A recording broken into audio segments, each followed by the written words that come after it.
Everyone, आप सब कैसे हैं जनाब। आज मैं आपको सुनाने वाली हूँ एक कहानी, और ये कहानी है एक शेर की जो अपनी ताकत की वजह से जंगल का बादशाह माना जाता है, और एक चालाक लोमड़ी की। जो ये शेर होता है वो हर वक्त जानवरों को मार के खाता रहता है, और इस वजह से सारे जानवर बहुत परेशान हो जाते हैं और डर जाते हैं। तो सारे जानवर मिलके एक तरकीब बनाते हैं जिससे उनकी जानें बच जाएं, और शेर के पास एक अर्जी के साथ जाते हैं। वो बोलते हैं कि हमारी अर्जी ये है कि हम आपको हर रोज़ एक जानवर देंगे खाने के लिए, मगर उसके बदले में आपको बाकी जानवरों को हाथ भी नहीं लगाना होगा। तो जो ये शेर होता है वो अब आलसी बन रहा होता है, इसलिए वो बोलता है हाँ, और खुश हो जाता है क्योंकि फिर उसका शिकार उसके सामने आएगा।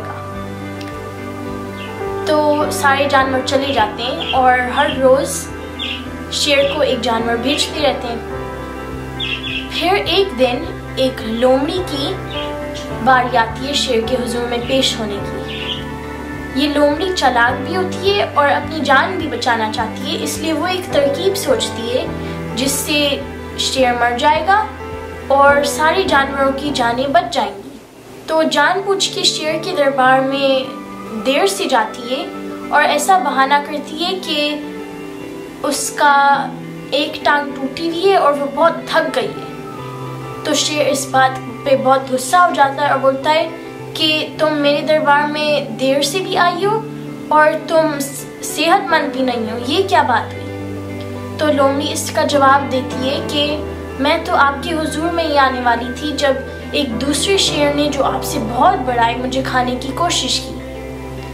तो ये सुन के जो शेर होता है, जो जंगल का बादशाह होता है उस वक्त, वो बहुत हैरान हो जाता है और बोलता है कि ये शेर कहाँ है।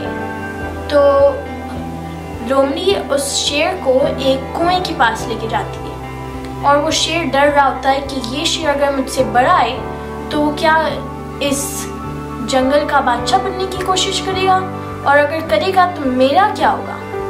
इसलिए जब वो कुएं के पास जाता है तो वो बड़ा बनने की कोशिश करता है, और जब कुएं में देखता है तो बहुत जोर से दौड़ता है।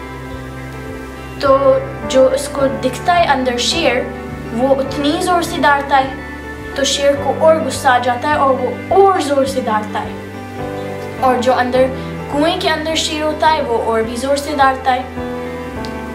तो इस वक्त इस शेर को इतना गुस्सा आ जाता है कि वो सोचे समझे बगैर हमला करने के लिए उस कुएं में छलांग मार देता है, और फिर वो डूब जाता है क्योंकि जो पानी था वो सिर्फ आईने की तरह बन रहा था और उसको सिर्फ और सिर्फ अपना रिफ्लेक्शन दिख रहा था, दूसरा कोई शेर था ही नहीं।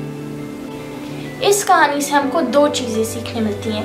एक, कि हमको लालची नहीं होना चाहिए।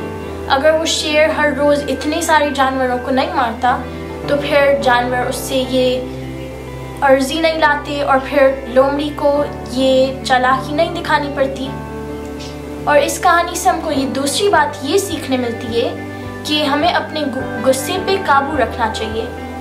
अगर वो शेर हमेशा इतना गुस्सा नहीं होता रहता तो फिर उसको ये कुएं में छलांग नहीं मारनी पड़ती और फिर वो डूबता भी नहीं। तो उम्मीद है कि आपको ये कहानी पसंद आई हो और आपने इससे कुछ सीखा भी हो। ऐसी ही और मज़ेदार कहानियाँ सुनने के लिए प्लीज़ सब्सक्राइब करें हमारा channel connections to build and to build well.